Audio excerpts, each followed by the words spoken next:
আজকে আমরা হঠাৎ করে তুমি এই প্রশ্নটা করলে এই মুডটা থেকে ওই মুডটা একদমই আলাদা। ডেফিনেটলি যে কোনো এরকম ধরনের নিন্দনীয়, জঘন্য বা যত রকমের কুৎসিত ভাষা দিয়ে যদি এটাকে বলা হয়, তো আমার মনে হয় এইটাকে নিয়ে আমাদের সবারই জাগা উচিত। মানে আর আমার মনে হয় কি, এমন কোনো আইন, এমন কোনো কানুন তার জন্য আমি তো বলছি শুট অন সাইট করে দেওয়া হয়।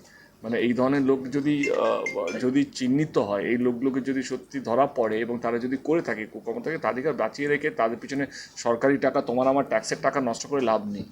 কিন্তু যেহেতু আমি পাবলিক রিপ্রেজেন্টেটিভ, আমি এই শব্দগুলো ব্যবহার করতে পারি না, বিকজ আমাকে একটা কনস্টিটিউশন ল, আমাদের ডেমোক্রেসি অনেক বেশি স্ট্রং। কিন্তু স্ট্রং এমন স্ট্রং হলেও আমরা আমাদের মা বোনদের বাঁচাতে পারছি না। এটা সত্যি আমাদের ভাবার বিষয়। এবং আমি যেহেতু একটা পাবলিক রিপ্রেজেন্টেটিভ, আমারও অতটাই দায়িত্ব, আমাদের সবার ভাবার বিষয়, সমস্ত দলের ভাবা বিষয় কে মানুষের মধ্যে ভয় না থাকলে এই ধরনের ঘটনাকে আটকানো যাবে না।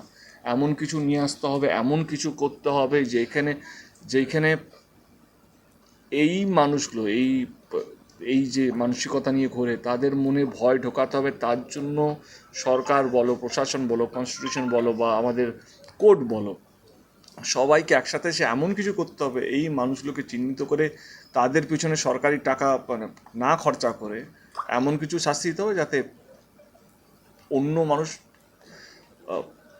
মানে করা তো দূরে, ভাবতেও যেন তাদের মধ্যে যেন ভয়টা থাকে। সেটা গত